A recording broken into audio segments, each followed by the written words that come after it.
जय मसीह। फिर से एक नए एपिसोड में आपको स्वागत करते हैं। हम लोग श्वेत सिंहासन के बारे में बात कर रहे थे। श्वेत सिंहासन पृथ्वी पर नहीं है, श्वेत सिंहासन स्वर्ग पर नहीं है। और फिर ये श्वेत सिंहासन कहाँ पर होगा? स्वर्ग और पृथ्वी के बीच में होगा। श्वेत सिंहासन का न्याय कौन करेगा?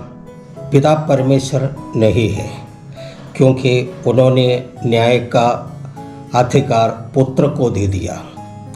यह बात वचन में लिखा है, यूहन्ना 5:22 वचन में। और पिता किसी का न्याय भी नहीं करता, परंतु न्याय करने का सब काम पुत्र को सौंप दिया। ये श्वेत सिंहासन पर पुत्र बैठा है, मुख्य न्यायाधीश, परमाधिकार उनका है। केवल पुत्र नहीं, उनके साथ में कुछ और न्यायाधीश होंगे। पहला कुरिन्थी 6 अध्याय उसका 2 और 3 वचन को एक बार पढ़ते हैं।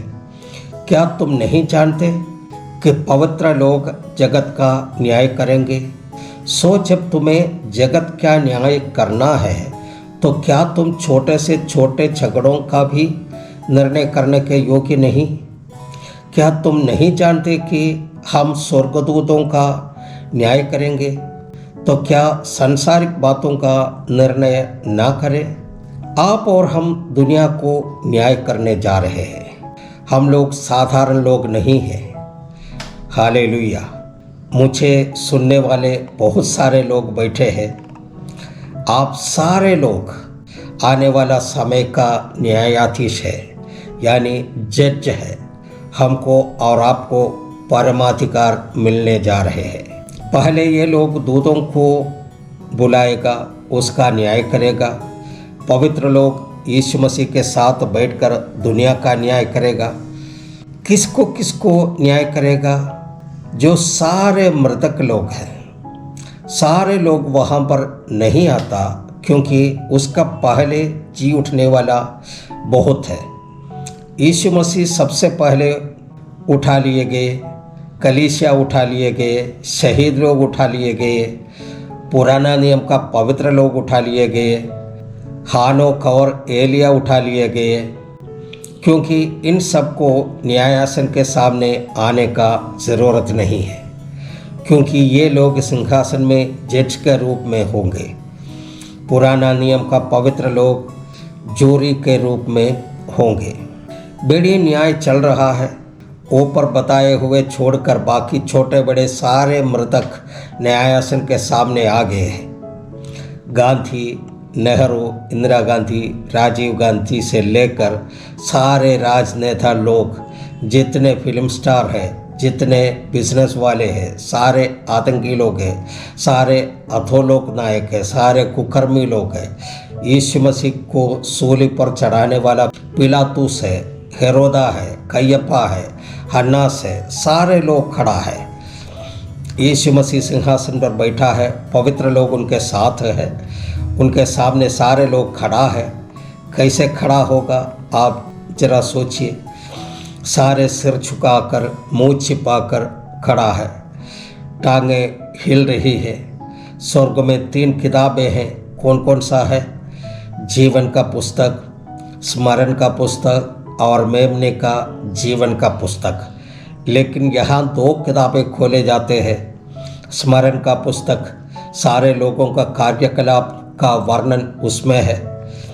मनुष्य का जीवन काल में उनका जन्म से लेकर के मृत्यु तक उन्होंने छोटे बड़े जितने भी कार्य किया हो, जितना भी बातें की हो, जितना भी व्यवहार की हो, वह सब उस पुस्तक में अंकित किया हुआ है। हम वचन को पढ़ेंगे, प्रकाशित वाक्य 20:12। फिर मैंने छोटे बड़े सब मरे हुओं को सिंहासन के सामने खड़े हुए देखा, और पुस्तकें खोली गई, और फिर एक और पुस्तक खोली गई, अर्थात जीवन की पुस्तक। और जैसे उन पुस्तकों में लिखा हुआ था, उनके कामों के अनुसार मरे हुओं का न्याय किया गया। सारे लोगों का सिंहासन के सामने खड़ा है।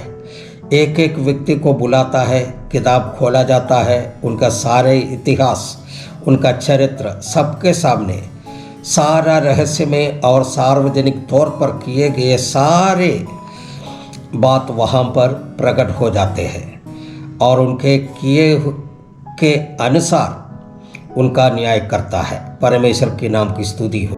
किस बातों के लिए न्याय करेगा? एक वचन को पढ़ेंगे, सफोपदेशक का पुस्तक 12:14। क्योंकि परमेश्वर सब कामों और सब गुप्त बातों का, चाहे वे भली हो या बुरी, न्याय करेगा। मनुष्य का सारा रहस्यमय और सार्वजनिक तौर पर किए गए सारे प्रवृत्ति वहाँ पर प्रकट हो जाएगा। कोई सोचता होगा परमेश्वर इतने सारे लोगों को एक एक बातें याद कैसे रख सकते हैं? केवल याद रखता ही नहीं बल्कि सारे बातें लिख कर रखी हुई है। आपका जन्म से लेकर के मृत्यु के समय तक का सारे बात उस पुस्तक में है। भजन संहिता 139 का 16वां वचन, तेरी आंखों ने मेरे बेडौल तत्वों को देखा और मेरे सब अंग जो दिन ब दिन बनते जाते थे वे रचे जाने से पहले तेरी पुस्तक में लिखे हुए हैं। माता पिता के जानकारी के बिना बचपन में जो किया, पति के जानकारी के बिना पत्नी ने जो किया है, पत्नी के जानकारी के बिना पति जो किया है, ये सब प्रकट होने का समय में पति पत्नी अगल बगल में खड़े हैं। परमेश्वर के नाम की स्तुति हो। केवल प्रवृत्ति के न्याय नहीं है, अपने बातों के लिए भी न्याय होगा।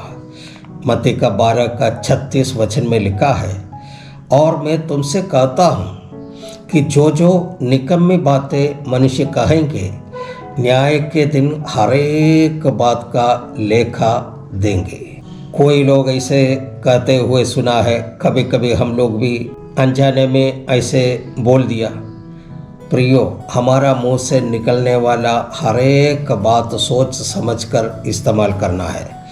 यहाँ कुछ वचन को पढ़ते हैं ताकि आपको जानकारी हो जाए कि मैं अपने मन गढ़ित बातें नहीं कर रहे बल्कि हमारे पवित्र शास्त्र बाइबल में लिखी हुई बातों को बताते हैं। भजन संहिता 139 का 4वां वचन लिखा है, हे यहोवा, मेरे मुंह में ऐसा कोई बात नहीं जिससे तू पूरी रीति से न जानता हो। मत्ती का सुसमाचार 5:21 और 22वां वचन, तुम सुन चुके हो कि पूर्व काल के लोगों से कहा गया था कि हत्या न करना, और जो कोई हत्या करेगा वो कचहरी में दंड के योग्य होगा।